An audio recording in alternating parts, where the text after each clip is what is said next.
A few short months ago, the person in this video nearly died. I should know, that person was me. I lost 60 pounds in about 2 months. And then I got really sick. Tuesday morning. I get fevers every night. Can't figure out what's wrong with me. It's fucking horrible. I just want to die. So depressed. Hurting all over my whole body. I got this maniac next door who's ranting and raving all night long. I just feel so horrible. Getting weaker by the moment. It's just a horrible hospital stay.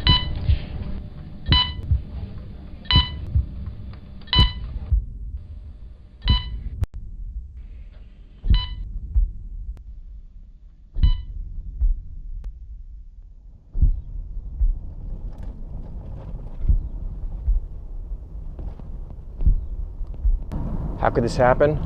Through an incredible series of medical mistakes, misdiagnoses, and poor advice. I was even administered the wrong medication twice. What you're about to see is everything that's wrong with our hospital system. You'll see poor communication among doctors, exacerbating the general level of incompetence. And you'll see where the health insurance industry fails us.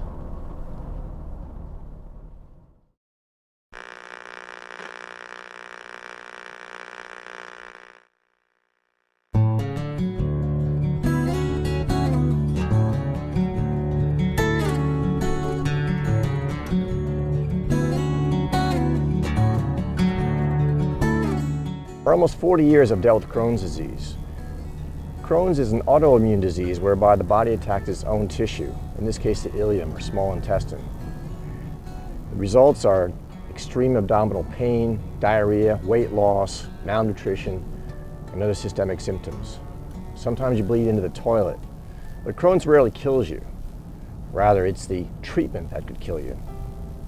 With a proper bland diet and various medications, you can lead a semi-normal lifestyle. Some of my friends and distant family members don't even know that I have Crohn's disease. In the summer of 1993, I had 2 feet of my intestines removed, giving me several years of relative bliss. The problem with surgery is that after a few years, the disease often spreads from the point of surgery, as mine did. By the spring of 2007, I was experiencing severe pains on a daily basis where the cecum used to be. The cecum is the hookup between the small bowel and the large bowel. Mine was taken out several years ago during that first operation. My gastrointestinal doctor, Dr. F, out of Mountainside Hospital, was trying every medication in the book, but nothing seemed to reach the pain. So his suggestion was more surgery. His promise was only 5 inches. 5 inches. 5 inches is what I wrote down in my journal. 5 inches is what my wife heard at the meeting. His promise was only 5 inches was to be taken out. Intestines don't grow back like fingernails. Once you take out a section of intestine, that's it, it's gone. And these things have to last me the rest of my life.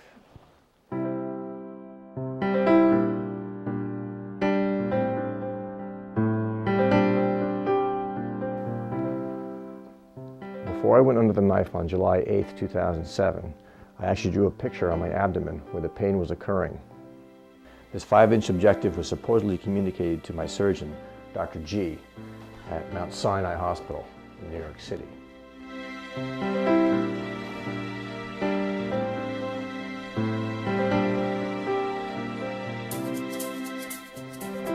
Apparently it wasn't. That was mistake number 1.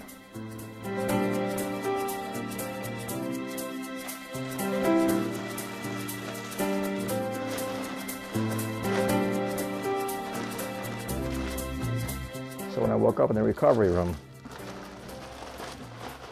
the surgical team was ecstatic. They said that the operation was a tremendous success. And how could they know? It's just because I woke up? They said it was a big success. They reached their objective. They performed the surgery. And I guess it was a contagious attitude because I believed it too. I guess it was a great success. After all, it was a long surgery and I woke up and 7 or 8 hours later I was still alive. I remember writing in my journal how incredibly elated I was that I was going to have several years of pain-free living. I was ecstatic. I was so happy to embark on this newfound health after this operation was complete. 1:30 a.m., Saturday, July 7th, 07, D-Day plus 12 hours. Elation. The shroud of pain has been uplifted. I can think clearly now. It seemed when I woke up in post-op, it was just a cacophony of voices and machines beeping and several people talking to me at once, trying to reassure me of a successful operation. But I was only getting information in short clips, and the pain, unbelievable and constant, and no attempt at position change or shift on the bed could alleviate it. Finally, the morphine drip begins to take hold after a few hours of incredible pain. I am now in nirvana, though cold reality bites into me every now and then when I feel the cut. But fuck, I'm psyched that it's over. Little did I know. So after a month or more of debilitating discomfort, trips to the bathroom 30 times a day, extreme dehydration. I remember carrying around gallon jugs of water 24 hours a day just to drink all day and all night long to rehydrate myself. It's going through me just literally in minutes. I called the surgeon, asked for a surgical report, and found out that a lot more than 5 inches was taken out, but literally feet were taken out of my intestines, just feet. And when you take out all the plumbing, it just goes right through you in a matter of minutes. And that's why I was losing so much weight. That's why I was in the toilet so often.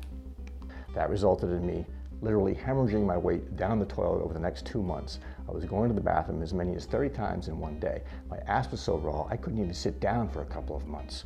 I was losing so much fluid through my intestines, I don't think I even peed for 2 or 3 weeks at a time. The diarrhea caused me to lose about 60 pounds over 2 months, fully 1/3 of my body weight, down the toilet, gone. And I didn't have a lot of weight to begin with. I've never been a very stocky person, I've always been very slim. I remember looking at myself in the mirror and seeing my ass was just basically 2 pieces of skin hanging off of my hip bones.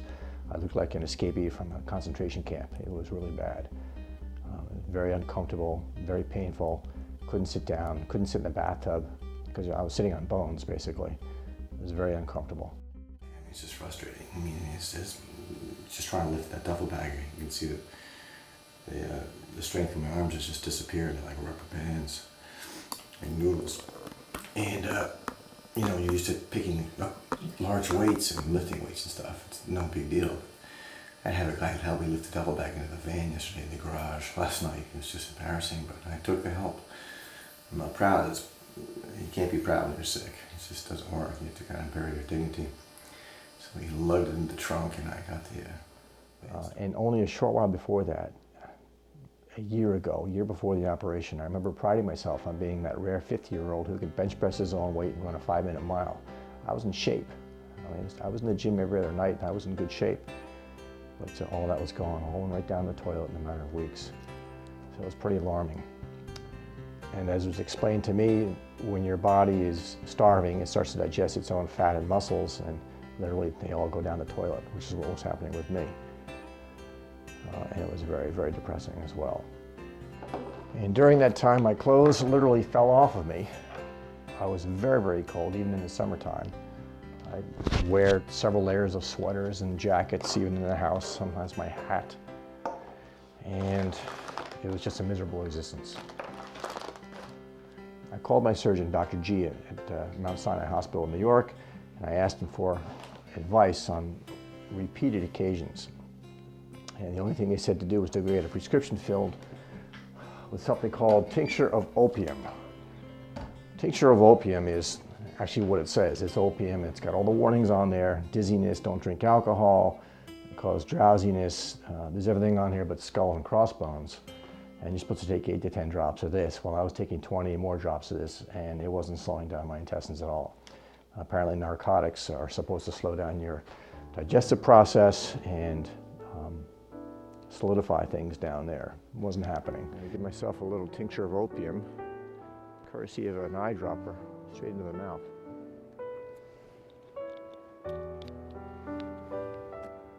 So, I don't take this anymore. It was the end of August '07, and I was at the end of my rope, or so I thought. Mount Sinai referred me into a specialist, a nutritionist, dietary doctor named Dr. M, who had a fancy office on Park Avenue in Manhattan, New York City. It took me 2 hours each way to get in there. The problems with Dr. M and my mistake in choosing him were about to become evident.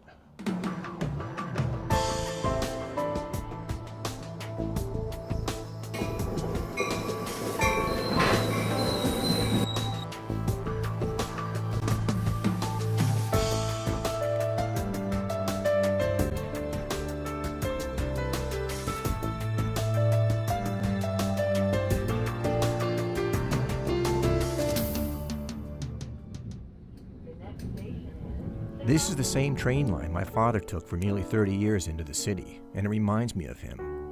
Sometimes when I find myself between asleep and awake in the early morning half-light, I imagine I'm 12 years old again, back in my old bedroom. My parents are sleeping soundly right down the hall, and all is right with the world.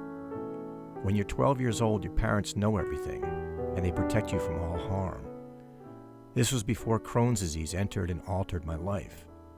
This was when I still believed that hospitals were where sick people go to get healthy, not to pick up deadly infections. But as I begin to more fully awaken, I remember my parents are gone. I lost both of my parents in the last couple of years, and it's been rough. My reverie is interrupted by the stirrings of my own small children and by my wife getting ready for work. I am supposed to be their protector now, and I'm struggling. Most of the people on this train are going into the city to make money. The rest are going in to spend it. New York City is not only the financial capital of the world, but also home of some of the best museums, art galleries, and Broadway productions in the country. It's also home to some of my doctors, and today I'm on a medical mission. It's fall of '07. I'm several months removed from my intestinal resection, but I'm still in the bathroom just about every 20 minutes. This means that I have to plan every trip I take down to the minute. This means that I have to seek out a toilet on the train, disgusting as it is. When I arrive at Penn Station, I have to decide whether to use the station's decrepit facilities or hold it in for 2 more walking blocks uptown to Macy's department store, where they have a clean but busy bathroom in Macy's basement. It's holiday shopping season, and I have to stand and wait, squeezing every muscle I have to hold it in. For all you guys out there who are too shy to stand up and pee in public, you should know that every time you close that stall door behind you, you're pissing on my seat. There are nearly always empty urinals to use, and if you're too shy to use them, then go see a shrink, or don't go out in public. There are a few million of us inflammatory bowel disease patients in this country, and we don't have a choice. Emerging from the department store, I have to make a decision. Hike up 10 blocks to Times Square, where there's a nice clean lavatory on the 8th floor of the Marriott Marquis Hotel, or risk a subway ride, which might last 2 minutes or 20, depending upon that day's service. I don't relish being stuck in a tunnel, so I hike.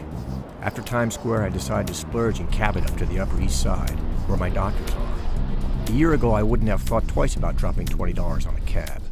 But I'm no longer in the corporate banking world with a salary and benefits, courtesy of an incompetent little neurologist who indirectly flushed my 25-year career away. This is another episode that needs to be brought out into the light. So in January of '06, I was instructed to go see a colleague of Dr. F's, whose office was around the corner. And this guy was a neurologist, Dr. B. Dr. B was a quack in every sense of the word. After the usual exercises with the tuning fork and the metal bits of odds and ends that he uses to test your reflexes, he instructed me that I needed a spinal tap, which is the worst nightmare in my history. I was told to report to Mountainside Hospital in Glen Ridge, New Jersey, for a same-day procedure. After about a 2 or 3 hour wait in the waiting room, I was told to go upstairs and put on a gown, sit on the side of a bed, where they brought a small table wheeled next to the bed. They told me I was to curl my head over like this, like an S shape, for them to have total access to the base of my spine. There was a nurse there, and Dr. B, who pulled out a needle about the size of a car antenna I proceeded to push that into the base of my spine, and I could feel it the whole way as it went up inside my backbone. After a few minutes of this, he started draining fluid into a hypo, and I started to feel dizzy. And I remember as I collapsed to my left, I passed out, fainted. I remember saying, "This doesn't feel right, doctor. You got to stop it. I'm really scared. This feels wrong. You have to stop it." And then I passed out. Now I've been hit in the gonads by a flaming grounder when I played baseball. I have fallen off a good-sized cliff in Utah while extreme skiing. I've been in a bank robbery at the Bank of New York in Melbourne, New Jersey, where the bank robber held a loaded .45 caliber pistol to my face. I've been shot at from behind with a high-powered hunting rifle, where the bullet was so close to my scalp it parted my hair. I've been hit in the head by a low-flying boom on a sailboat during a gale in South Florida, and I've never passed out in my entire life until I had the spinal tap done by this quack. In addition to passing out on the bed, which to this day I still don't know if it's normal or not, Dr. B apparently forgot to put in some kind of a plug, or so it was explained to me later. So for the next 2 weeks, I suffered unbearable headaches emanating from the top of my skull. The only way to alleviate the pain was to pull my car over and lie down. I even had to lie down on the floor of my office at the Bank of New York in New Jersey, and people began to notice. It was then that my superiors called me into the city to fire me, ending a 25-year career in finance and banking. No amount of explaining my health condition could sway my boss's decision. He called me specifically into New York City to fire me in front of several bank lawyers and staff members. I was led into there like a lamb to slaughter, and that was the end of my 25-year life in the corporate world. Thank you, Dr. B. After repeated calls to Dr. B's office, I finally reported to the emergency room at Morristown Hospital in New Jersey. Of course, it was a full moon that night, and the entire waiting room in the emergency ward was filled. I was in such pain that I grabbed my coat, laid on the floor, and laid down right on top of it. And there I stayed. And the nurses all shouted to me that I'm not allowed to do that. I can get in trouble. They're gonna call security. There's live tuberculosis on the floor. You shouldn't do that, sir. You have to get up. And I said, go ahead, call security. I don't care what you do. This head is killing me, and I need to check in to see a doctor immediately. And within about 3 or 4 minutes, they found me a room. Once I got into the room, the physician that was attending to me asked me what my symptoms were, told me I needed an emergency blood patch. I said, oh, of course, an emergency blood patch. Why didn't I think of that? He proceeded to take blood from my thigh and inject it into my backbone at the base of my spine. And this was his emergency blood patch, which I knew nothing about. Nobody warned me. He explained to me the previous 2 weeks, the reason why my head was throbbing so much whenever I went vertical was that my brain was attempting to detach itself from the lining of the skull in order to slide down my backbone. That was the pain I was feeling. My brain was trying to slide down my spinal cord, and the pain was unbelievable. Of course, Dr. B never explained any of this to me, so I suffered for 2 weeks until I checked into the emergency room. Traveling uptown in New York City after a 2-hour trip, I found Dr. M's office on Park Avenue. Dr. M, the nutritionist. And he charged $600 for the first 30 minutes, no insurance. $600 out of pocket. That comes out to about $2.45 a word. But as I said, I was devastated. I needed advice, I needed help. I had to stop this hemorrhaging of my weight. So I agreed to see him, and he counseled me. Shooting in a different room today because we have no power. Kind of depressing last week when I saw the nutritionist doctor who told me I couldn't do 3 things. He told me I couldn't work out, I'm not going to build any muscle at this point in time. Very depressing, means I can't go to the gym as my outlet for my mental anxieties, as well as watching my arms dwindle away to sticks. He told me I couldn't even have a beer. That was very depressing. What else did he say? Oh yeah, I got weighed and I was 139.5 wearing my clothes. So that was very depressing. Sitting here in the dark as the sun goes down, got my flashlight in my pocket, and thank God the water still works.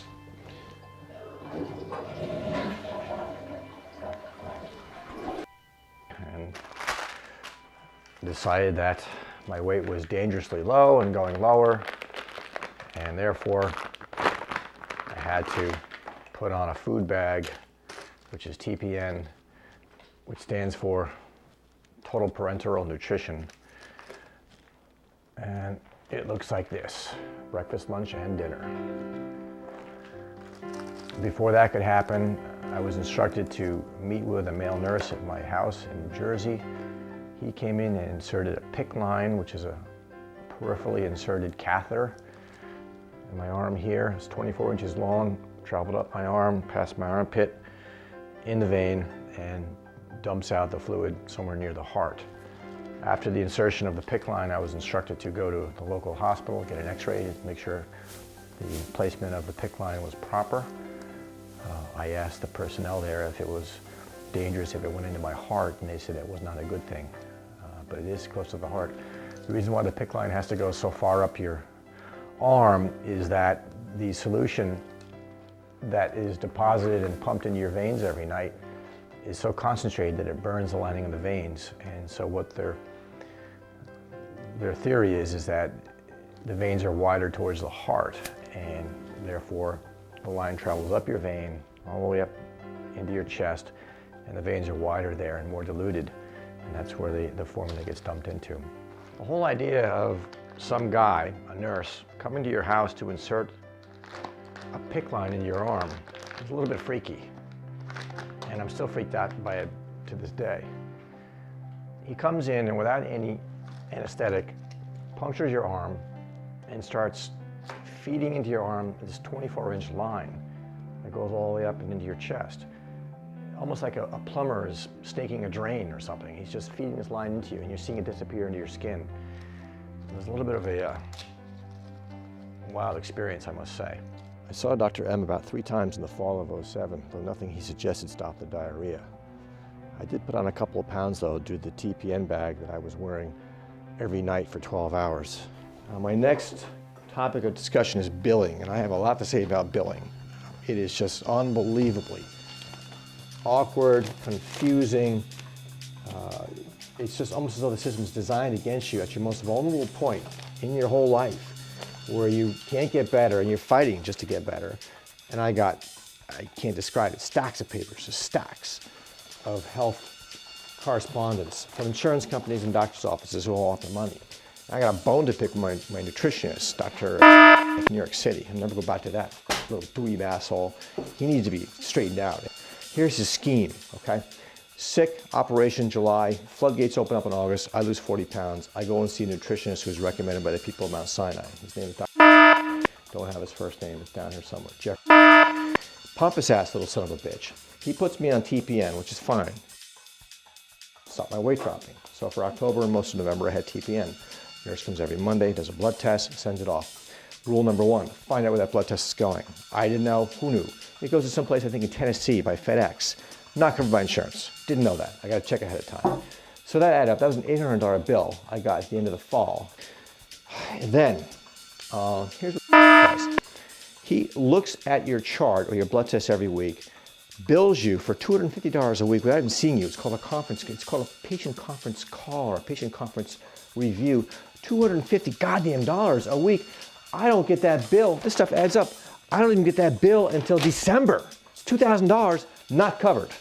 $2,000 not covered. And of course, the big surprise is, oh, here's a $2,000 bill, and guess what? The insurance doesn't even touch it. Oh, that's great, $2,000 out of my pocket. I only saw the guy twice during the fall, twice. So this little dweeb, this asshole New York City doctor with his rich instruments in Park Avenue office is charging $250. What he probably does is he probably gets the blood test from the people on Tuesday or Wednesday after my nurse comes at my house, takes 2 minutes, looks at it and says, oh, we'll tweak it this way, we'll tweak it that way, add a little more nutrition, take it away, whatever. Boom, $250, which I didn't know about. So I'm livid, I'm absolutely livid. So the blood test wasn't covered, and neither of these visits to Dr. So that's another $3,000 out of my pocket, $3,000. And then there's some smaller peripheral stuff. There's Mount Sinai bills, which have to be covered as well. And there's 3 or 4 sources all threatening to send me into collections, which is embarrassing and unacceptable.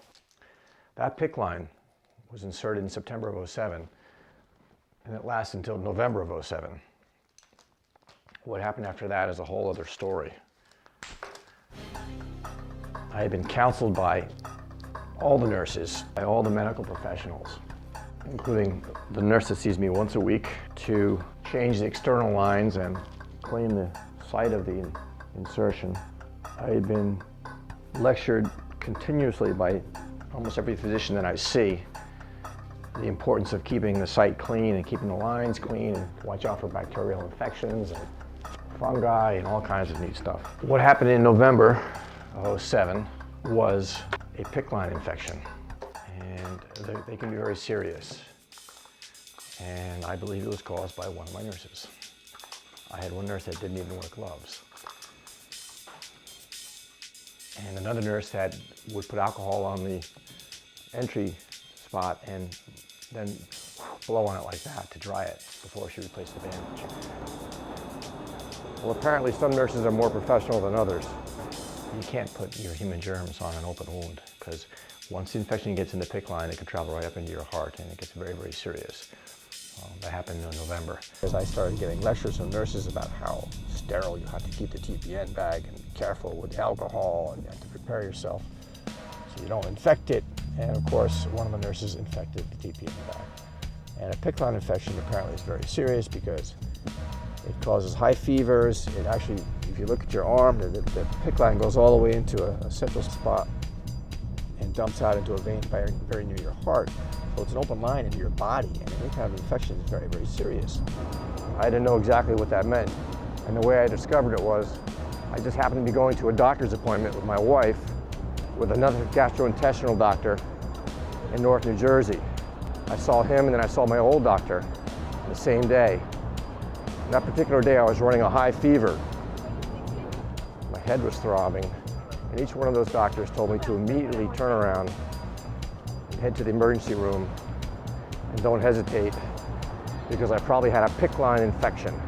The site of the entry into your skin has been infected with bacteria or some other invasive agent. So I was rushed to the emergency ward once again to have the PICC line examined to see if it in fact was infected, which it was. And they're very hard to cure. The nurse there tries to clear the line, she bursts the line, pulls it out of me, so now I no longer have a PICC line. November 7th, 2007, back in the hospital again. I had an infection and they were worried that my PICC line was infected and that could lead right to my heart, causing problems. After a stay in the hospital of a couple of days, I'm sent home with the instructions that I have to travel about an hour north on the Parkway each day to visit an infusion center for about an hour and a half every day. So each morning I had to drive to Dr. S's office, which was about an hour north of me in New Jersey. She was the infectious disease specialist whose duty it was to flood my veins with antibiotics for 4.5 weeks. And that was my life, just trying to get rid of this PICC line infection. Okay, it is Tuesday morning, November 13th. Back to the infusion place. Back to get another drip for an hour and a half to kill this bug that tried to kill me. The room we sat in was this bizarre setup of these hairdresser-like machines over each person's head. almost like a salon, and there you sat while IVs dripped into your bloodstream. Several different kinds of antibiotics. I assumed people were there mostly for infections. I was afraid to ask what kind. In my case, the antibiotic, I believe, was vancomycin, which did the trick, all because of a PICC line infection caused by a healthcare professional. And to top it off, the guy that was administering this drug each day to me refused to wear gloves. And his reason for refusing to wear gloves was that he can't feel the veins. Well, number one, I wonder how many people in that room were being treated for HIV and AIDS, and I wonder how many cases spread from this one guy not wearing gloves. I'd be really interested to find out. Secondly, he says he couldn't find veins. Well, not in my particular case. If you check out my veins, I've got the veins of a marble statue. Anybody who's blindfolded could find my veins. And that ended my first PICC line experience. It also ended my treatment by Dr. M, because I no longer needed him, because I wasn't getting TPN anymore, because the nurse burst the PICC line, because I was in the emergency room, because I caught a high fever, because of a nurse that was blowing on my open PICC site. That was November of '07. And for another January, February, March, 3 or 4 months, I was not on a PICC line at all, and my weight started to drop again to dangerously low levels. So all the weight that I had gained or maintained from September of '07 was now again lost. And now, of course, my PICC line's been removed, so my weight resumes its downward spiral down to about 115 pounds from 176 pounds. I'm literally all skin and bones, susceptible to any kind of a disease that comes along because I have no defenses. So I meet a new GI doctor up in North New Jersey. Okay, that's about 3:13 on January 11th, 2008. I'm on my way to Dr. office for my second visit. So I'm hopeful that Dr. can treat this Crohn's flare-up and I can get back on my feet. Short intestines are not. Today's kind of a special day today because I've got my wife driving me to the doctor's appointment, and she's been a trooper the whole way. And in another hour and a half, I'll have a report on how this appointment went. That appointment went pretty well. We saw Dr. and he's going to try another drug on me in the short term. It's not cortisone, it's something called Endocort.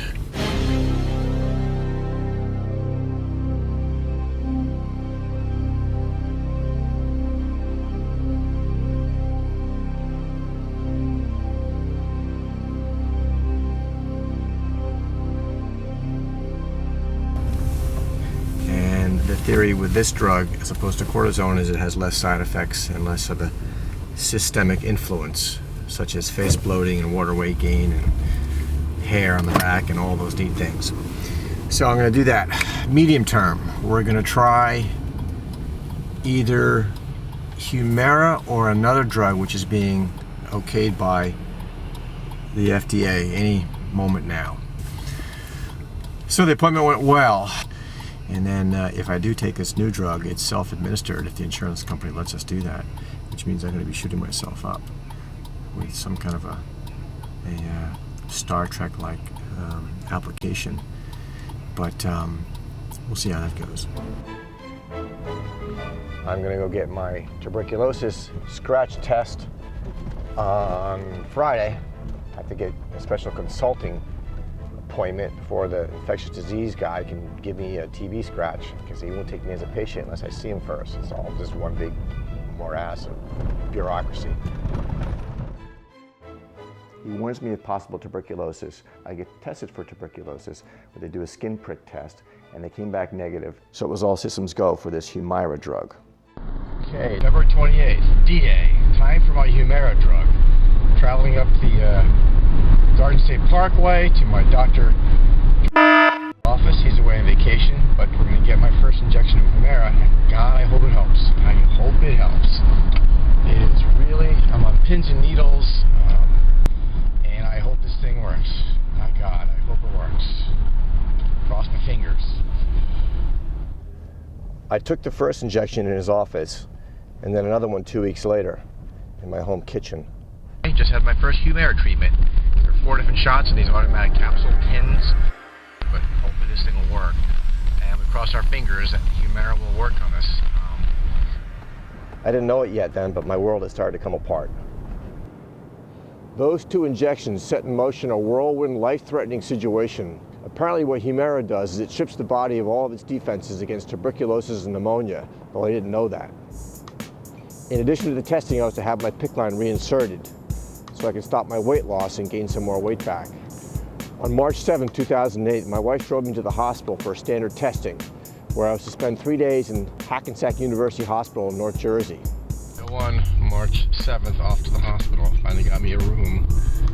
I had to wait a few hours, but hopefully they'll take care of me and put a PICC line in. From the moment I crossed the threshold of that hospital, it was one disaster after another. And to top it off, the Humira did not help my Crohn's disease at all. The original plan was for my wife to drive me up to Hackensack University Hospital Friday morning, where they were to admit me. But 11 o'clock Friday morning, they gave us a call saying there were no rooms available. We were supposed to wait by the phone until there was a room available. So there we waited from 11 a.m. to 3 p.m. for the phone to ring. When it finally did, they told us there was a room available and we were to drive the 1 hour north to Hackensack University Hospital so they can admit me. Of course, my wife took the day off from work for this, but that was no matter to the hospital. When we arrived there at 4 p.m., there was still no room available, so they shunted us off to a small examination room to the side, where we waited for another hour. Meanwhile, one by one, the employees started going home for the weekend, so we were all by ourselves. And you gotta remember, by this time, I was on my last legs. I had lost 1/3 of my body weight. I was falling asleep in my seat. I just needed to get to bed as soon as possible. Finally, a guy with a wheelchair came to take me up to my room. At this point, my physical constitution was at its most vulnerable point due to all the weight that I had lost, due to the diarrhea. I remember I simply couldn't get warm. I remember wearing my jacket in the hospital room, in bed, because I couldn't get warm. I had no defenses against the cold, and my body was full of Humira, the drug that was supposed to help my Crohn's disease, but which didn't. In actuality, the only thing the Humira did was strip away all my defenses against infectious diseases like pneumonia and tuberculosis, about which I was not told. The room they put me into had 2 things going for it. A large, overweight man who was constantly complaining about being hot, and a cold air blower situated directly over my bed. My roommate's complaints won out, the result being that the nurses kept a constant stream of air conditioning blowing down upon my frail little body all night long. I developed a sore throat within hours. My first fever was 1019, my second fever was 1025. Despite the fevers, my body froze and shook violently even though I was wearing a jacket. And by this time I had an IV in my arm, filling my body with fluids. The result was that I had to go to the bathroom about every 30 minutes. And by this time, since I'm hooked up to the IVs, which are hooked up to a pole and a pump, the damn thing weighing about 40 pounds, I had to lug that into the bathroom on each trip, back and forth. On top of that, I was instructed to crap into a pan for 72 hours straight so they could test the amount of fat that was passing through my bowels. Of course, my bed was situated farthest away from the bathroom. I had no choice. I mean, what was I supposed to do? Crap in my bed and lie there stewing in my own shit until some nurse noticed my light was on for the past 40 minutes?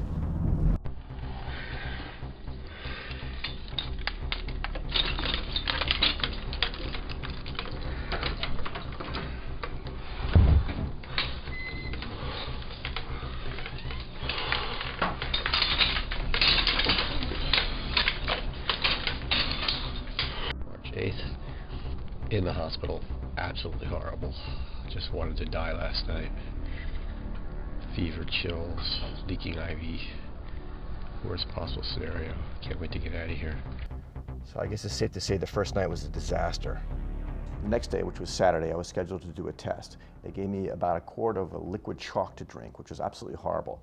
After I was basically finished drinking it, they took me downstairs, then told me I didn't have to drink it. They gave me the wrong preparation. It must have been some kind of a mistake done by the secretary. That's who they blamed it on. They blamed it on the secretary. So they brought me back upstairs. Do you remember that 72-hour period where I had to crap into a red box so they could collect my stool samples from Friday to Monday? Well, now it's Sunday night. I'm not getting out till about Wednesday. They're going to put a TPN bag in on Monday.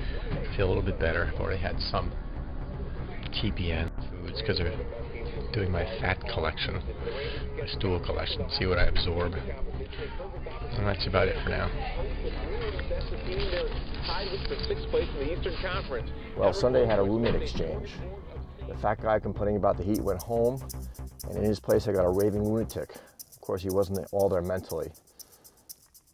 He was peeing all over the walls in the bathroom, and I warned the nurse this.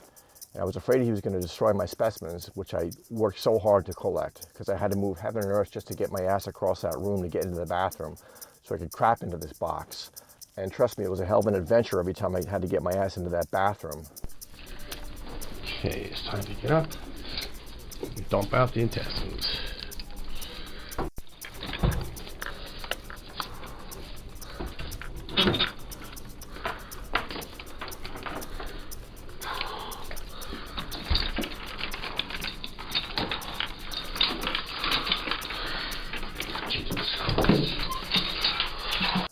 I warned the nurses that this guy was peeing all over the walls and he was going to pee into my specimen box and ruin 72 hours of effort.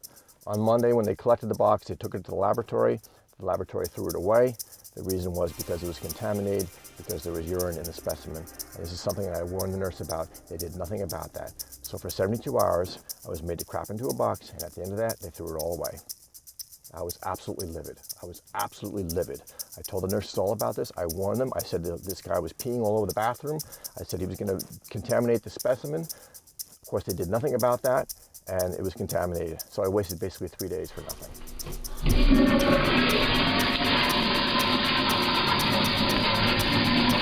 I can't believe they made me go through all that, and then they just threw the test away. So far, they're 0 for 2. The first test, they gave me the wrong prep. The second test, the guy peed into the box, and that was the end of that. There was no communication between the radiologist, the nurse, and the technicians who gave me that drink to drink, which was a waste of time. On top of all that, it took 4 days for an infectious disease specialist to see me. 4 days. And whatever was growing inside me was getting worse and worse and worse, and I was getting no treatment for it. All these mistakes and miscommunications resulted in one huge clusterfuck with me as a victim. And it wasn't even close to being over yet. But at least on Monday, 2 fortunate events occurred at that otherwise miserable hospital. The first was I had my PICC line reinstalled. You recall back in November of 2007, my PICC line became infected, which was another whole episode in and of itself, causing another excursion to a hospital. Now that my PICC line was reinstalled, it gave me confidence that I can get my nourishment through my veins, thereby bypassing my diseased intestines, and it allowed me to put some more weight back on again. So I was happy about that new PICC line installation. And the nurse technician that installed the PICC line did a brilliant job putting it in my upper arm, bypassing my elbow. The old PICC line was below my elbow, and whenever I folded my arm at night, it occluded the line, set off the alarms. It wasn't a very smart place to put it. But the PICC line put in that hospital was actually a pretty good job, so I'm thankful for that. The second good thing was I got comped to a single room after copious complaints from my wife, who emailed the president directly several times, complaining of all the bad things that had been happening to me in that hospital. And what had happened is a gang of suits came down from upstairs and proceeded to apologize profusely for 15 or 20 minutes on end, saying how sorry they were about all the mistakes the hospital made, and that the least they could do was move me to a single room. And that's what they did. They moved me to a single room. So 2 good things happened on that Monday. Most of my hospital stays over the years involve the voices of patients down the hall ranting and raving. Sometimes you can shut the door, but what do you do if the sound's coming from your roommate with only a thin cloth partition between you and him? In this case, he was speaking half in Spanish and half in English. I got this maniac next door ranting and raving all night long. That gang of suits that came down became a regular occurrence every day for about a week and a half. It kind of made me feel uncomfortable because they would just stand around there saying they're sorry about this, can they do something for me? I just felt like telling them, get me better and get me the hell out of here. All right, you apologize and get me better and get me the hell out of this hospital. That nurse technician that installed the PICC line seems like the only person in that hospital who knew what he was doing. But things were to get much worse. Outside, a rainstorm drenched the entire East Coast with several inches of rain. Obama was fighting Hillary in the primaries, and my son got fitted with a retainer. I miss my kids badly, but my wife comes in faithfully each day to organize me and to complain when I'm too weak to. She's my godsend in this horrible hell. As late as Monday night, I was still harboring the false illusion that I was going to have my CT scan redone on Tuesday, perhaps go home to recuperate with my new TPN bag and PICC line. Nothing could be farther from the truth. How wrong could I be? On Tuesday morning, I sat in a side chair while the nurse changed my sweat-soaked sheets from the night before. I can honestly say that I've been to the gates of hell and back several times. Those fevers were absolutely killing me. And to make it worse, my new gastro guy was on vacation that week, so I didn't get a chance to see him. He sent a couple of his substitutes by to see me, but they didn't know me from a hole in the wall. One of the guys suggested that the flu that was going around might be what my symptoms are representing, because the flu shot that they gave me in the fall didn't have any effect on the flu. Great, so I took a shot that really didn't help me. I also found out that the infectious disease specialist came by to see me on the Monday before, but I was in tests, so he didn't get a chance to see me. He didn't bother coming back, so I didn't get a chance to see the infectious guy until Tuesday. So another whole day went by with this thing growing inside my lungs by the hour when I was getting no testing for it and no treatment for it. Another day went by. And another thing, when I get my fevers, for some strange reason, I get these tremendous headaches. No one can explain why, even though I've had CAT scans of the brain and everything else. I get huge headaches when I get fevers. I had smuggled in a few of my Tylenol, so I started popping those to relieve my headache, but they only went so far. So here I've got this serious infection growing within my lungs. No one seems to know what it is. I'm not getting any kind of a treatment. I'm not getting tested for it. Another day goes by. This thing's getting worse by the minute. It's Tuesday morning. I get fevers every night. Can't figure out what's wrong with me. Fucking horrible. I just want to die. I'm so depressed. Hurting all over my whole body. I got this maniac next door who's ranting and raving all night long. I just feel so horrible. Getting weaker by the moment. It's just a horrible, horrible hospital to stay.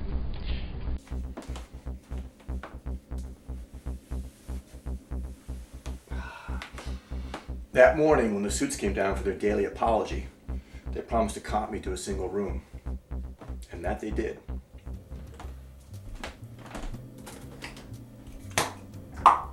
For the next 2 nights, I slept peacefully with the aid of an Ambien.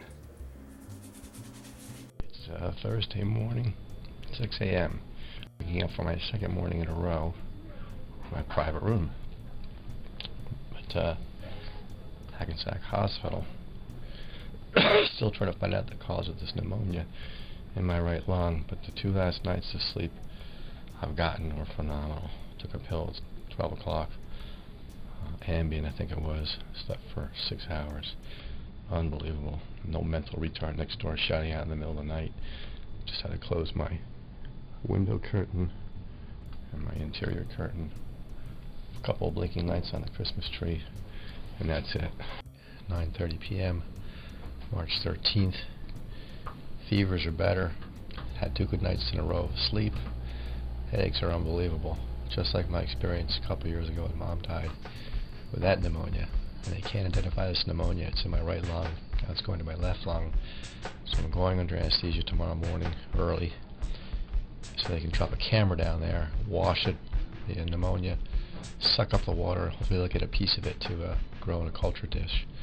Get a better shot of pneumonia, because that's what's causing the headaches. I think that's what caused them last time. They took me down to the lab with the intention of knocking me out in order to string a kind of squirting hose down into my right lung. The hose is supposed to wash the bug off the wall of the lung, where it can be collected and withdrawn to grow and study.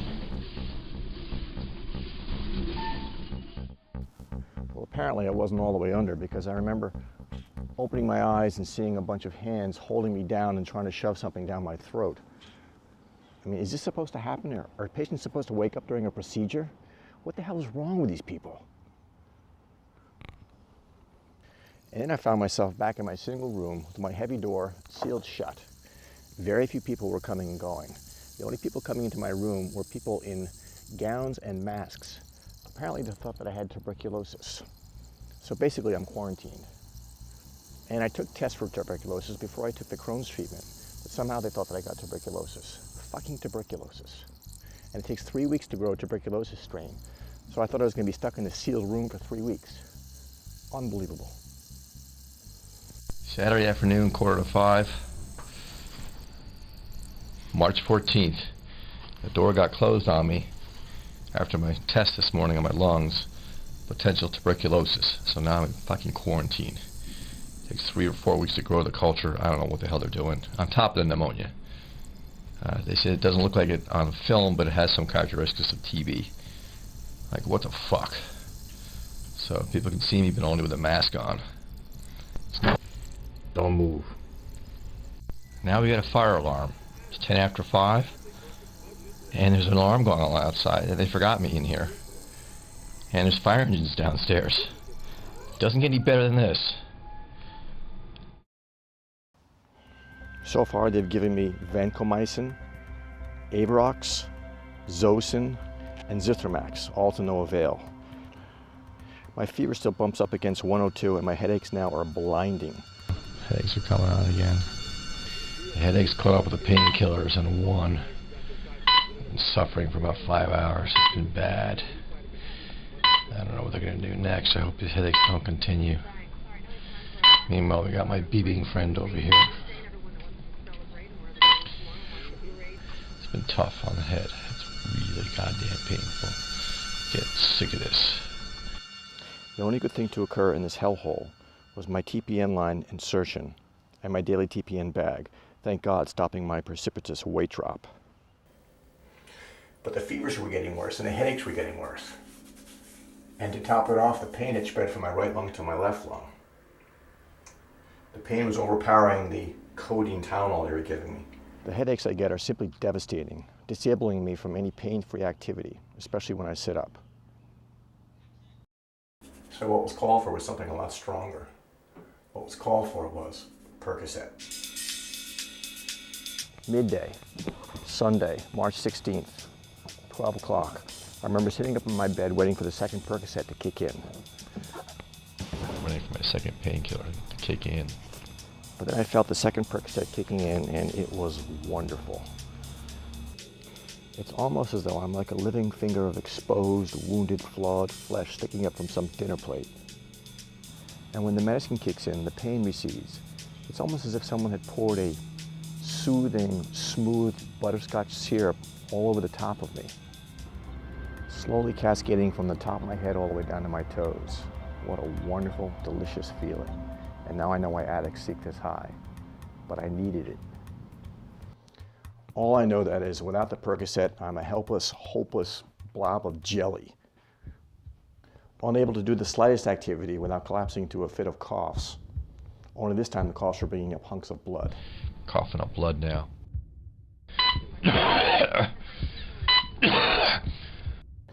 I'm greatly weakened by my shortness of breath, and a simple activity such as taking a shower literally drains me of energy for the rest of the day. My physical state now is probably the weakest it's been since I was about 10 years old.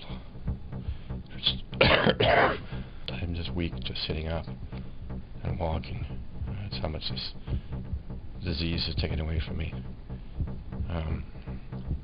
It's going to be a slow recovery. My weight is so low, it's probably in the teens now. But it's just amazing what one disease will do to you. And then all the other pneumonias jump on top of that because you're weak. Headache is back. Any little exertion means I get the headache back.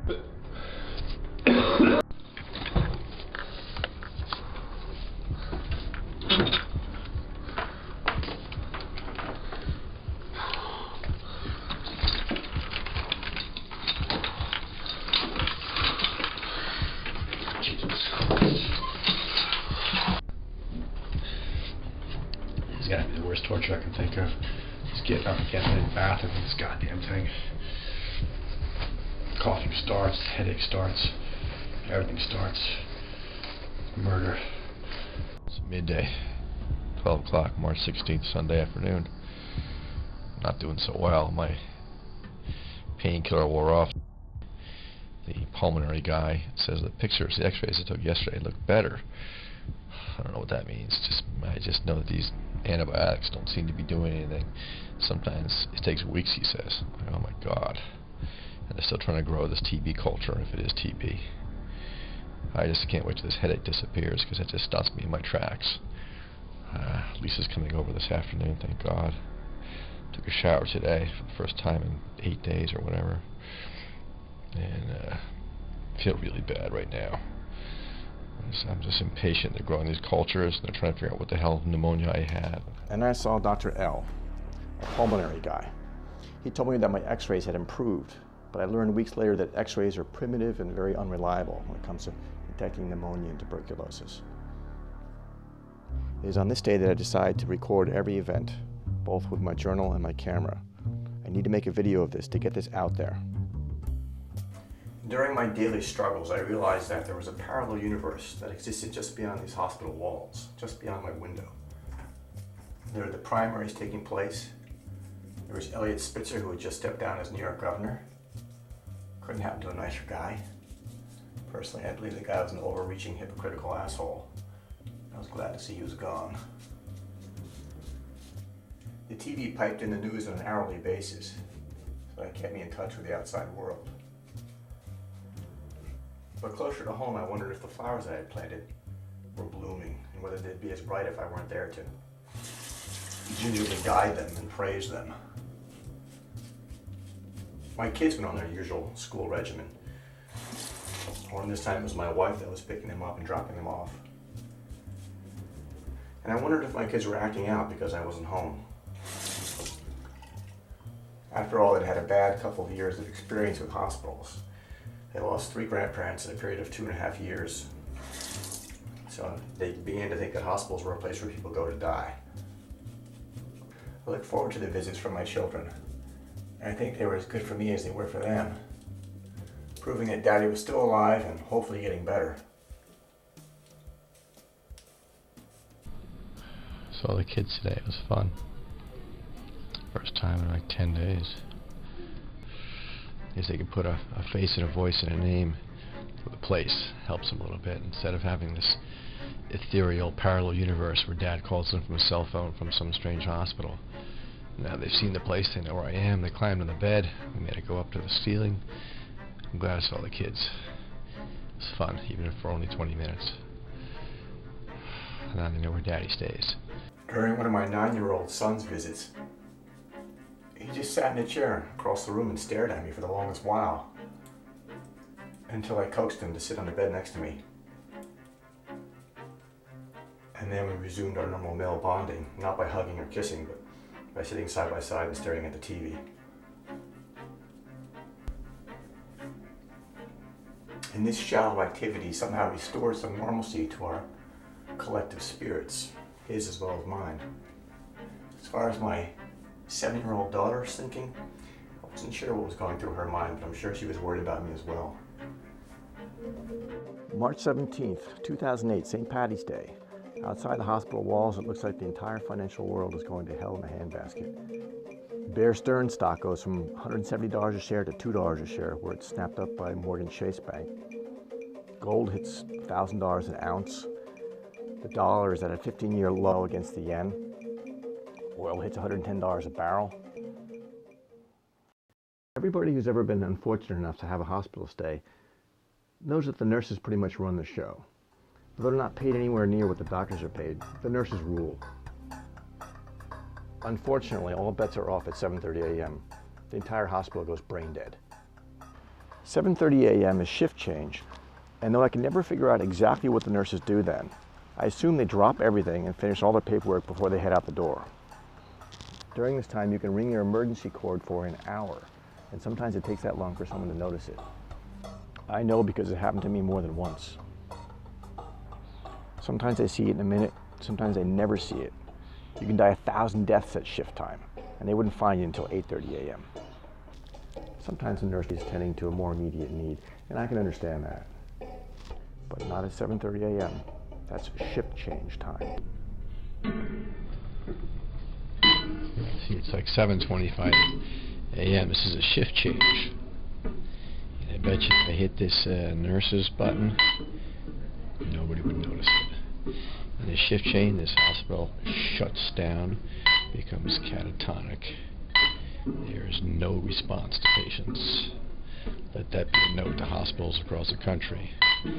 Bring extra staff in for shift changes because people just turn brain dead. Literally. You could die 1,000 deaths in the bathroom and pull every chain you can find and you would never be found.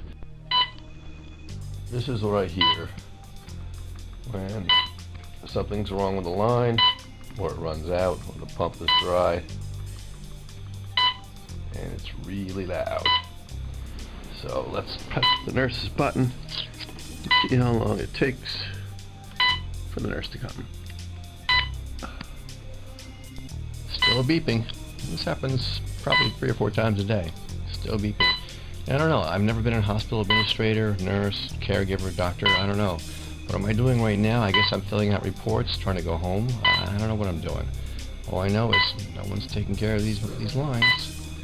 Beeping away. And they're going off in other rooms too. There's got to be a better way to do this. It's a pretty poorly run schedule. I don't know what the hell's going on behind those desks back there. But this beeping noise is a real pain in the ass. I feel like taking the whole goddamn totem pole and throwing it out the goddamn window.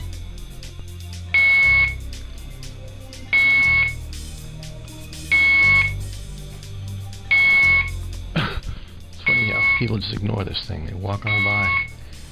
Not my job. Just fucking ignore it. It's unbelievable.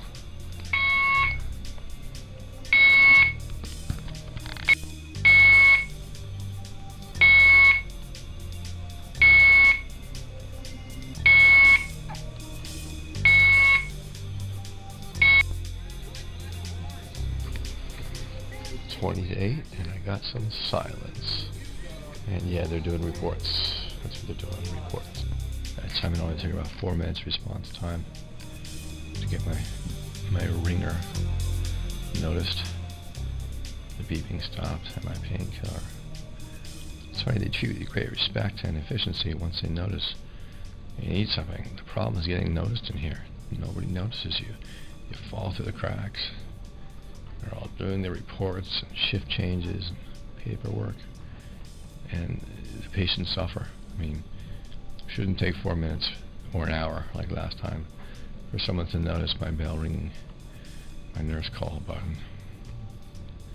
And, other nurses just walk on by. I don't know what the problem is. Maybe short staff. I don't know. I think they were short staffed overnight. I think I did hear that.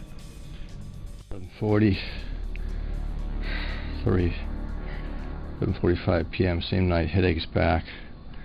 Pushed the button about 15 minutes ago. Nobody's come.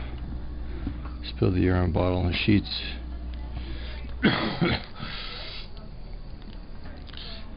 Been lying here in a ball for 15 minutes. Nurses are laughing out in the hall.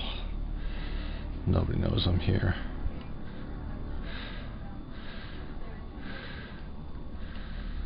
Pain is back badly.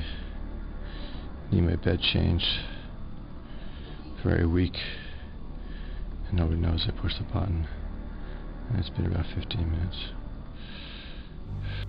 Another communication breakdown occurs constantly between floor staff and technicians. Suppose the doctor orders a CAT scan or an X-ray, and the word goes out to your floor personnel and to the lab.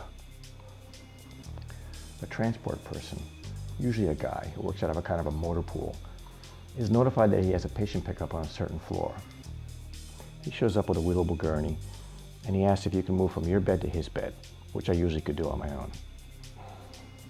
But the problem is sometimes these guys would show up early, say in the middle of one of your meals, and sometimes it would take forever for them to get you back to your room after the procedure is finished. One time in a different hospital, about a month later, I had x-rays taken. They wheeled me down to the x-ray room, did the pictures, then they wheeled me out and stuck me into kind of a corner of an intersection in the hallway. Of course, it was under an air conditioner vent. There I waited and shivered for 58 minutes while a lady was consuming a ham sandwich right across the hallway in full view of me. not even looking up. Patients came and went to the left and right of me for 58 minutes, and I sat there and laid there and I shivered. Finally, I spoke up and I said, "Excuse me, when is my ride going to take me back to my room?" She looks up and goes, "Oh, you're not even in the system. No one's put you in the system. I guess they forgot to do that." 21, April 21st. They've left me lying here for almost 52 minutes while I wait for transport. This is completely unacceptable. I had a CAT scan at 11:28. It's now 12:22. Why should I have to remind her to have me picked up? What is wrong with these people? The problem with staff is that no one is willing or able to think for themselves if it involves doing a little bit more work than they think they should do. This might involve looking up from their ham sandwich to reach for a telephone, inquire about the patient who's been waiting there for almost an hour. Why should I have to speak up and tell her what her job is? I mean, Jesus Christ, some people are just too stupid to live. Back to the Hackensack Hospital. I'll tell you something else that happened to me there. I was wheeled down for an x-ray, once again deposited at the side of the hallway and told to wait. This time there were no patients there ahead of me getting procedures. There were 2 or 3 techs in the room next door, clearly within earshot of me. Here one guy, one David Pasqualino, who was assigned to take my x-rays, One of the technicians, David Pasqualino. held forth on his Florida vacation from 4 o'clock to 4:15 p.m. while I waited in the hallway for him to finish his story. This occurred March 17, 2008, if someone wants to look it up. When he was done with his little vacation story, he decided to come out and wheel me into the x-ray room to take the pictures. So I had to wait an extra 15 minutes in my discomfort in the hallway while he told his little story about his Florida vacation, and he was not doing any paperwork, he was not doing any prep work. 9/20, March 18th. It's not TB. Thank God. March 18th, I got a visit from the infectious disease doctor. He said it's not TB, thank God, but rather a rare pneumonia that needs to be treated with a series of antibiotics, which I've already been doing. Later that day, my GI, Dr. N, comes by to tell me 2 things. My brain CT scan proved normal, meaning that I'm just one of those people that get thunderous headaches during pneumonia infections. And he tells me that I can go home soon. As much as I hate this place, as much as I miss my wife and my kids in my own bathroom, I'm thinking it's too early. I'm still getting breathless just standing up. I'm still in great pain more than 50% of the time. I still get headaches requiring painkillers. March 19th, still struggling, still miserable. I'm certainly not going to miss those 5 a.m. wake-up needle pricks. 5:10 a.m. Test you, prick you, poke you, sample you. They kind of wake you up at 5 o'clock to give you a new bag of antibiotics.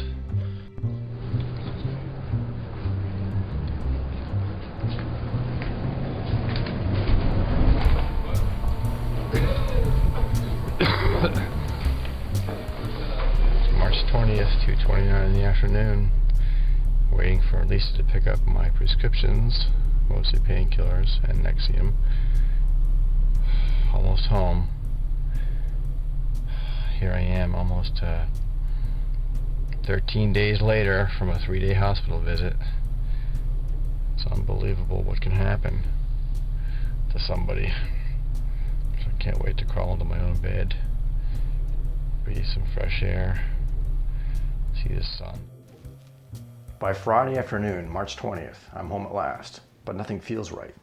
I still get nightly cold sweats and fevers. I'm still getting headaches. I'm still miserable, and I'm still suffering, and I think they've sent me home prematurely. For the next 12 days, I continued to self-medicate using 3 different antibiotics, Zosyn, Zithromax, and vancomycin, by self-infusing each night. Night times when all the demons awake. Night times when all the fevers spike up several times each night. Night times when I wake up stewing in my own body sweat, necessitating a daily sheet change. I even took to wrapping myself in towels before I went to bed each night. I rarely strung together more than 2 hours of sleep each night, interrupted by my bathroom trips. The pain in my left lung is now as strong as the pain in my right lung. My only relief is popping Percocets every 4 hours. That simple procedure buys me temporary relief when I become human again. These things sometimes are a 1 or 2 hour delay before they kick in, But what they do is they make you have a, they basically buy you time. It's a pill that gets rid of the aches and the chills and the pain. And lets you operate, lets you focus. You can do your work, you can go do errands, pick up the kids, as long as you know your ability to operate on these drugs. And if you have kids, these should be locked up at all times and out of reach. So the time as we speak is now about 10:46. I took these on a semi-empty stomach. I last ate 2 hours ago. If you eat these things on a full stomach, the delay is even longer because it kind of dilutes the process, and it takes maybe 2 hours for the pills to sink in. So I'll check back and see what it feels like, perhaps in an hour, and then maybe I can get some work done. I had a mild headache a little while ago, at about quarter to the hour, and that's gone. So that's actually good news. And I feel better. I feel energized, focused. Lunch is done, and I'm ready to go down to the studio and do some more video work. Actually buys me a couple of hours of quality time, and it makes you feel good. This Percocet pill is it's kind of a wonder drug. And the only thing I worry about, of course, is the addiction. So I have to watch that. So I'll finish up my lunch, maybe have a couple of cookies for dessert, and we will then get to work downstairs on the video project. Within 2 weeks, I'm back in the hospital again, though this time I'm closer to home. And there I stay for nearly a month, while different infectious disease doctors try no fewer than 12 different antibiotics to kill this bug that I caught me at the hospital. 6 o'clock, April 3rd, my second night in Morristown Hospital.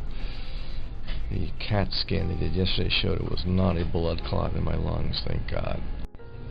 2:40, April 4th, in the afternoon. Just got back after about 4 or 5 hours of tests. April 4th, 7 p.m., just finished dinner. Been a very busy day today. I had 3 tests this morning that ran from 7:45 to about 2.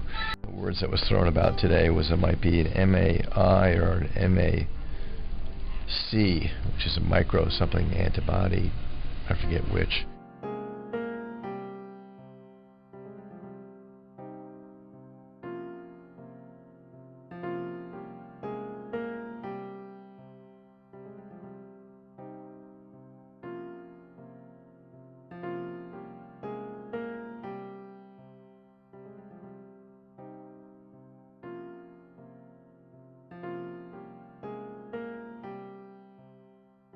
It's also a distant cousin of pseudo-tuberculosis or tuberculosis, which that was the big scare they had 3 weeks ago. It's not tuberculosis. So here we wait to get a final definitive analysis, and they're also worrying that this might be a fungus.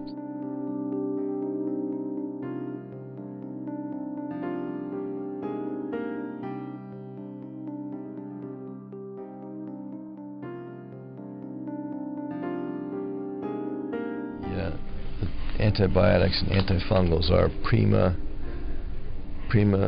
P-R-I-M-A-X-I-N, Prima, Axin, and Voriconazole.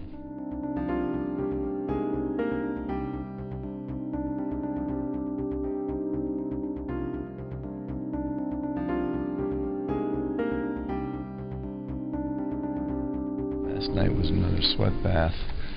I just wake up and the sheets are soaking wet. It's bizarre. It's 8:40 in the evening, April 5th. I don't know how many nights I've been in here.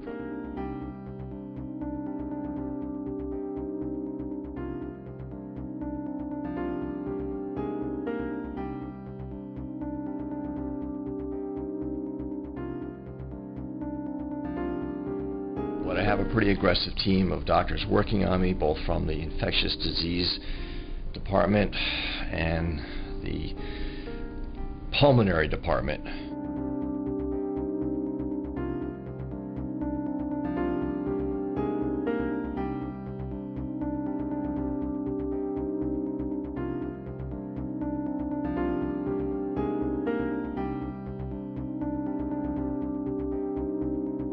2:30 p.m., Morristown Hospital. Free of my chains for an hour, so I get to walk around, look out the lounge.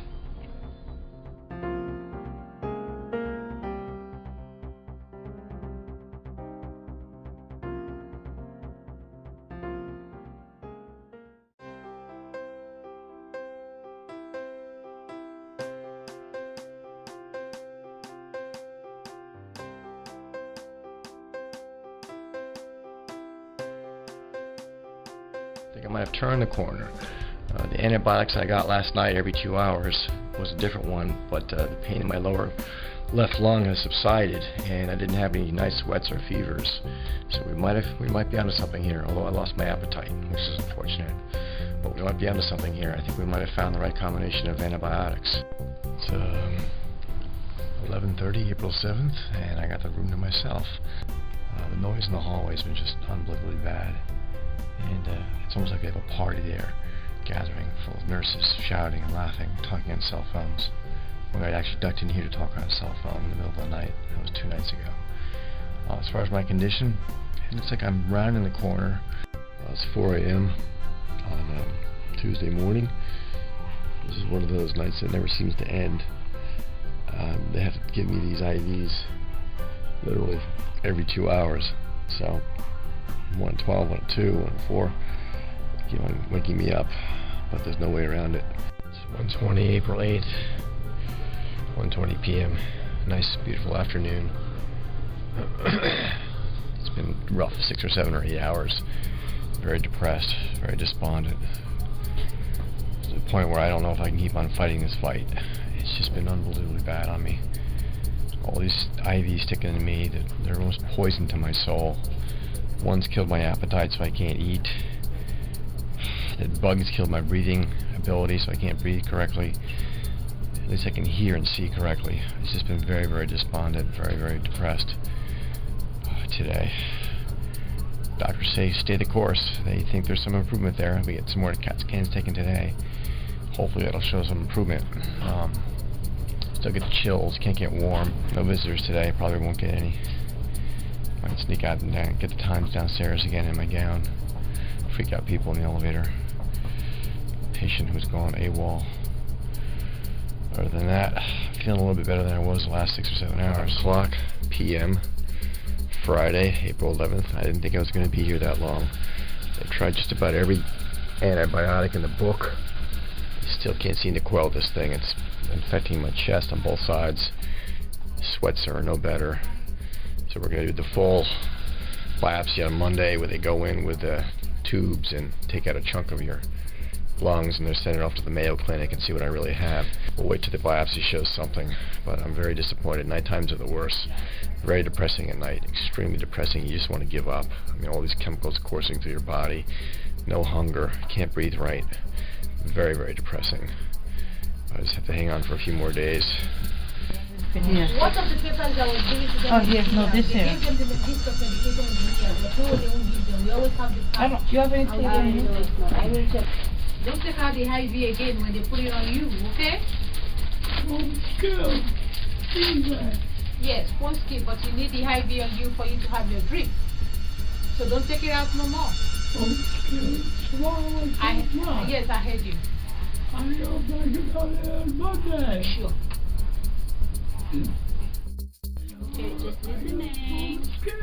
Okay, and if you need anything, just call. Alright, are they going to move me? Yes, yes. With this bed, or do I change beds? Everything. You want to change bed? No, I like this Can you bed. take a deep breath? 12 midnight, going on April 12th. Friday night, Saturday morning. I thought this was a joke. They wheeled in a 62-year-old man, mentally incompetent, age level probably 2, when he's just beginning to form words, shouting top of his lungs, people restraining him. His name was Tom. Pulled out his IV twice, escaped from the bed, and he rushed the curtain to peek around to see me. I thought it was a joke. I thought this has to be candid camera. Finally, after 20 minutes of the struggling with this guy, my nurses came over and said, "Do you want a private room?" I said, "Yes, I do." So here I am, in a private room, with all the amenities of private rooms. My own private bathroom, a shower there in the corner, psyched. Hopefully I'm not going to have to utilize this that long. I'm so excited that I got my private place. I can actually shut the door and get some peace and quiet. That hallway was so noisy. This is just the best. It went from the worst to the best in about 15 minutes. I'm so excited. I have to wait till my Percocets kick in. And I'll take another hour nap and then they'll resume their medication. Got to pick up my jackets in the old closet. Other than that, I'm golden. The place is about the size of my old room with only one person. This is excellent. I'm psyched. Well, it's a new morning, a new day. April 12th, Saturday morning. It had some very, very painful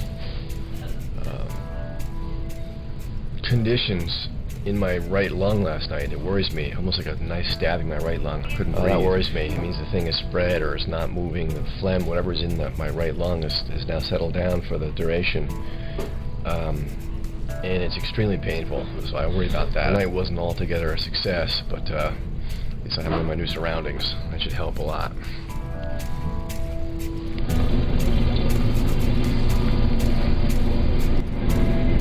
In the afternoon, April 12th, Saturday afternoon, and I'm getting my very first transfusion from a stranger. It's really weird to see this red stuff coursing through these tubes. The doctors and the surgeons said I'm so low in iron, I'm anemic, and I need a blood transfusion before we have this procedure on Monday or Tuesday.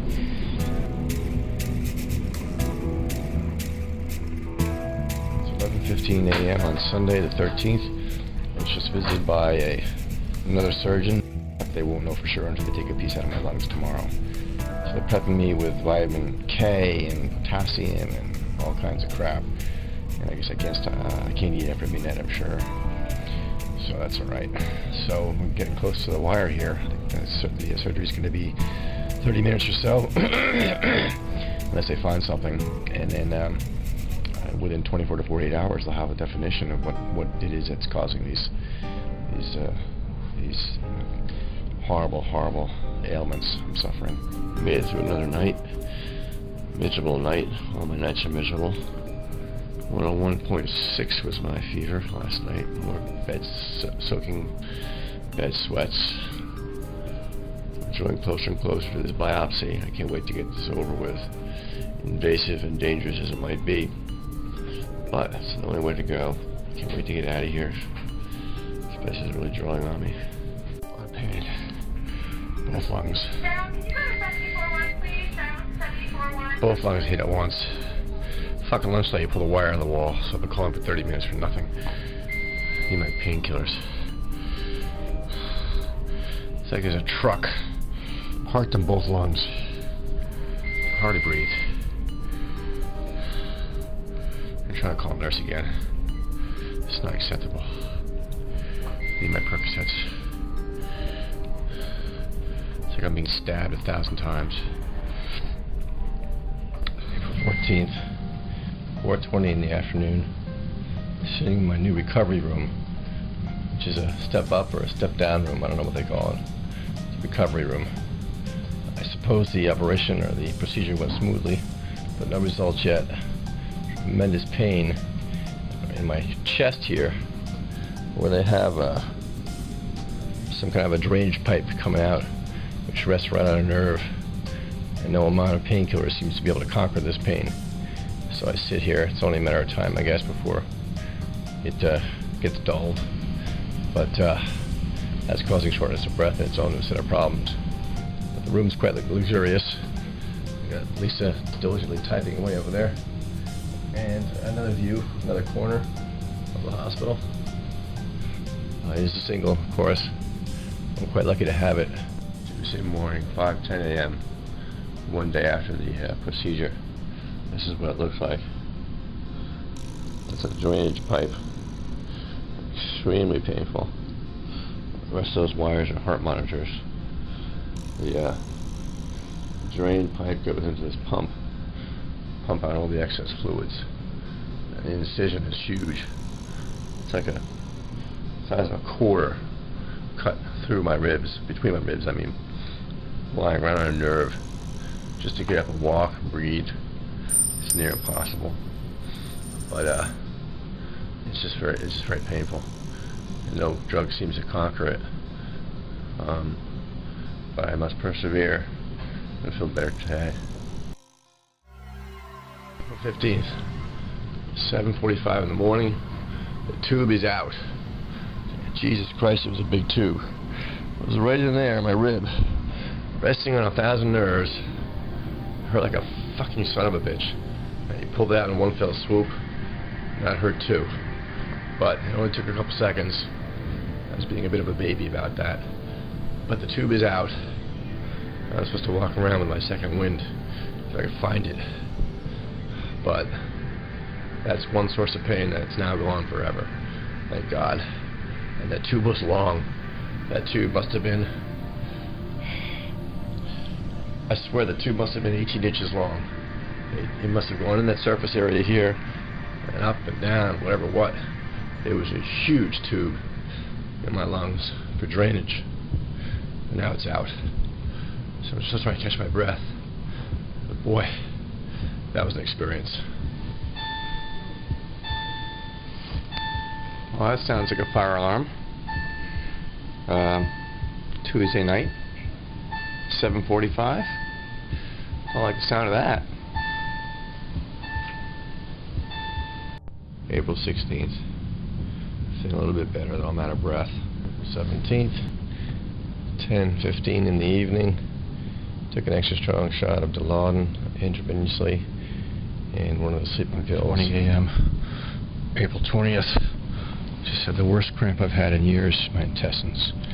Unfucking believable. Something got blocked down there. Something stuck. I was afraid of intestinal wall damage. My headaches have returned since I felt like dying more than once. Just giving up. But for my kids and my wife, just want to get out of this world. Waiting the Mayo Clinic to get back with my results. It's just been murder. Absolute murder. Very, very distressed, despondent, depressed.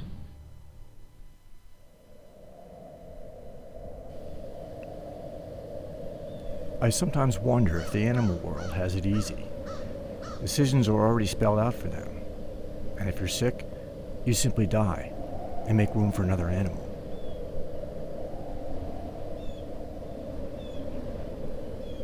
But if you're a deer, you get to run like the wind, fueled by nature itself.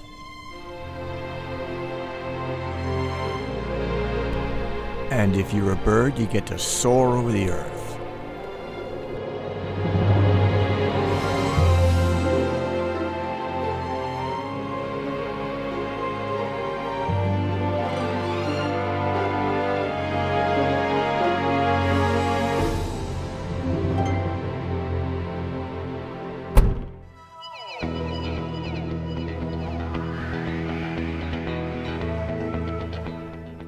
Each year in September, on or around my birthday, I wake up at dawn and paddle across a local lake.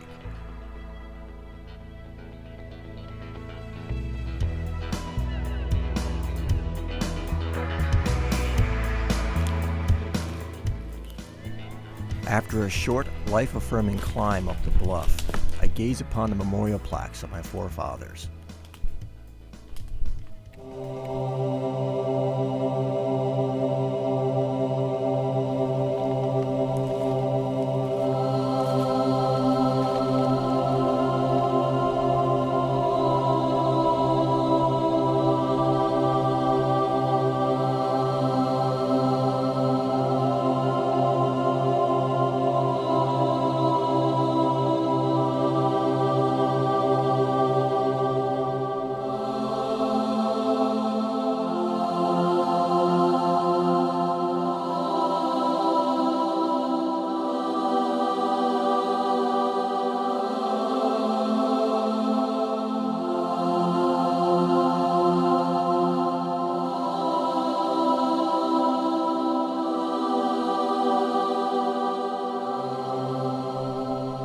I'm a descendant of a family with a long line of success.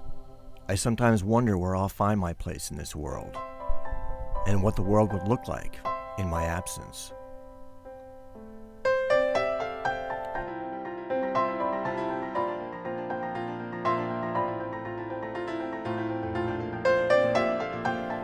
I know that life would go on without me, but what about my children? How would their lives go on without a father? After all, they did not ask to be born. Rather, they came to life for my wife and me with a wish and a prayer, and now I owe them everything. Perhaps that's why I didn't give up in the hospital.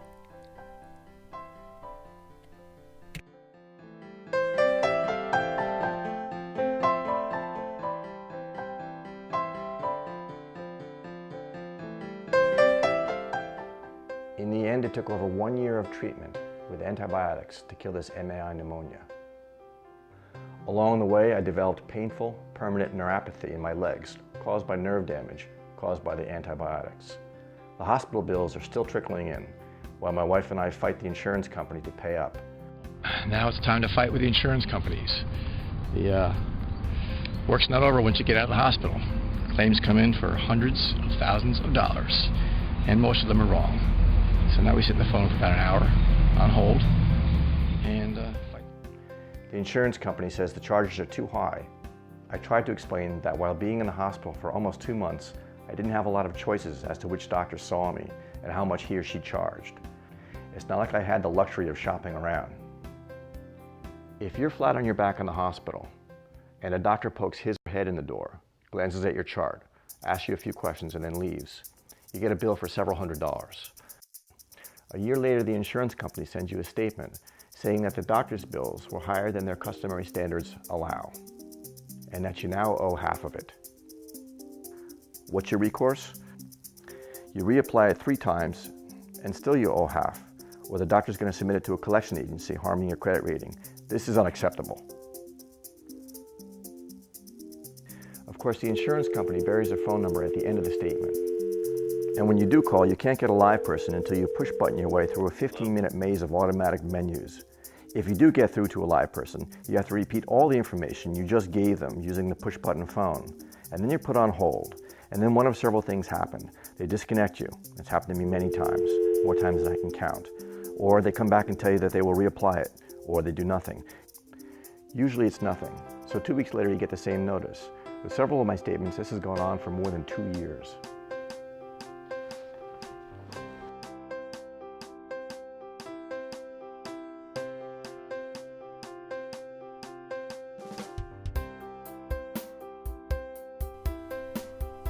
I'm home for now, fighting the good fight.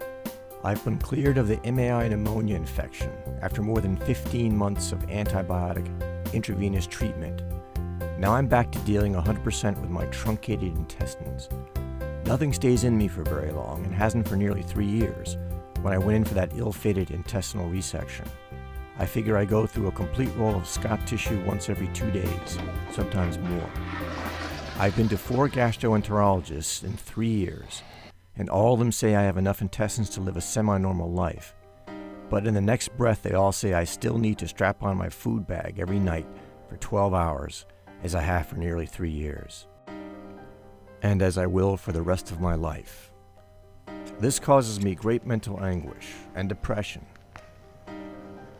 It is literally my ball and chain strapped to my body. It means that I will always have a hole in my skin. It means I can never go swimming or scuba diving again, as I often did, nor can I teach my son surfing or windsurfing.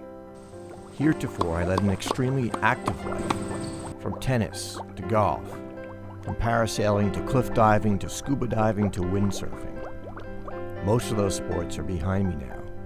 Simply taking a shower means taking precautions, lest I get this open wound wet, which gives me an infection. And I have lost faith in hospitals. Sick, infected people carry their germs into hospitals, germs that are ready to pounce on me, maybe kill me. Yet through this ordeal, I count myself one of the lucky ones. What if I were old, or didn't speak English? What if I were not able to complain and record these mistakes? What if I died and never recorded anything? I'm certain the hospital would simply sweep it under the carpet to protect their reputation. The hospital bills itself as one of the nation's top 50. Top 50 my ass. After my second lengthy hospital stay, in a different institution, closer to my home, One of my new infectious disease specialists later confided in me that he wasn't sure if I was going to survive this MAI pneumonia. After all, he threw everything he had at this infectious monster, which only responded after many, many months. In a way, this disease has changed me. I no longer take life for granted.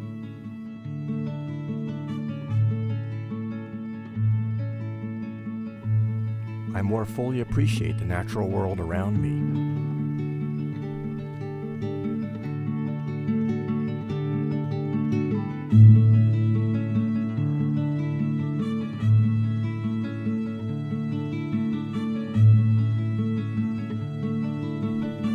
At least I have my music to comfort me, and I've got a wife who loves me and 2 kids to raise, and I must be there for them. They're slowly getting used to the fact that Daddy has to lug around a backpack with a noisy pump and a bag full of liquid food.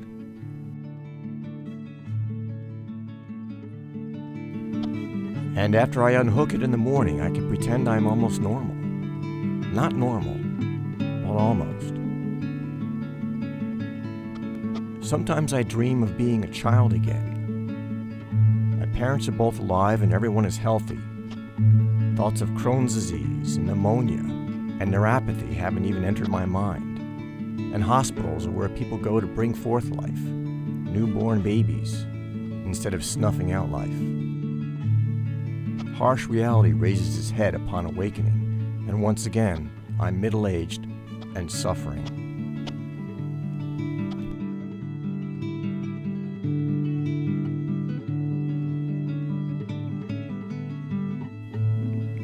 Unfortunately, I'm back in the hospital about 5 or 6 times a year because my line keeps getting infected. This requires a hospital stay of 4 to 5 days, pulling the line out, dosing me with antibiotics, and re-implanting a line in another part of my body.